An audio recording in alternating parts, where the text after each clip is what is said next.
Hi friends, good morning. Welcome to my channel stylish సురాగా mini vlogs. ఎలా ఉన్నా friends? అందరు బాగున్నారా? అందరు బాగుండాలి, అందులో మనం ఉండాలి. సో మీరు అందరూ మునగాకు తింటున్నారా? మునగాకుని వాడుతున్నారా? అసలు అది తెలియక వదిలేస్తున్నారా? మునగాకుని ఖచ్చితంగా ఎక్కడ దొరికినా సరే ఫ్రెష్గా కలెక్ట్ చేసుకోండి ఫ్రెండ్స్. ఈ సమ్మర్లో మునగాకుని కలెక్ట్ చేసుకొని మన టెర్రస్ పైన ఎండలో ఎండబెడితే చాలా బాగా ఎండిపోతుంది. ఇలా స్టోరేజ్ కూడా చేసుకోవచ్చు. చూస్తున్నారు కదా, నేను ఆకుని తీసుకొచ్చుకొని ఇలా కొంచెం కొంచెంగా ప్లేట్లో తీసుకొని ఎండబెట్టుకుంటాను టెర్రస్ పైన.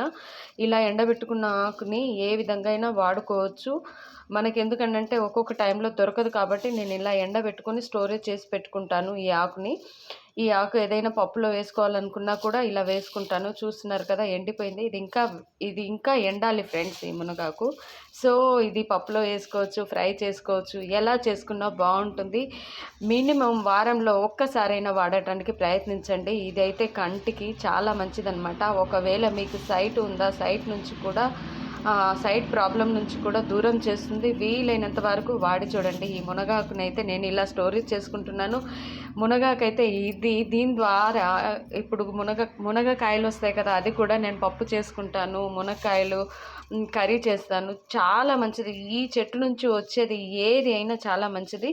సో నేనైతే ఇలా స్టోరేజ్ చేసుకున్నాను ఆకుని. చూడండి, ఆకును ఎండబెట్టుకొని ఈ పౌడర్ కొట్టుకున్నాను. ఈ పౌడర్ని నేను ఇలాగే స్టోరేజ్ చేసి పెట్టుకుంటాను అనమాట. బాగా ఎండిపోయినాక ఇది ఏం చేస్తానంటే మార్నింగ్ లేవడమే టీలు, పాలు ఇలాంటి అవాయిడ్ చేసేసి హాట్ వాటర్లో ఈ పౌడర్ని వేసేసి కొంచెం లెమన్ పిండి, హనీ వేసుకొని డ్రింక్ ఇప్పుడు ఆ వాటర్ని నేను తాగుతానమాట.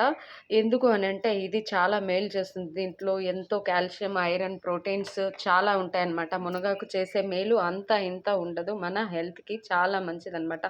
సో నేను అందుకని ఈ పౌడర్ని స్టోరేజ్ చేసుకొని ఏదో ఒక రకంగా చేసుకుంటాను. ఈవెన్ చపాతీలు చేస్తున్నా కూడా చపాతీలో కూడా ఒక 2 స్పూన్లు వేసి పిండేసి చేస్తూ ఉంటాను. ఏవైనా కర్రీస్ చేస్తున్నా కూడా ఇప్పుడు మనం కర్రీస్ చేస్తున్నప్పుడు మసాలాలు అవి ఇవి వేసుకుంటాం కదా, అలాగే ఈ పౌడర్ కూడా ఒక స్పూన్ నేను వేస్తానన్నమాట.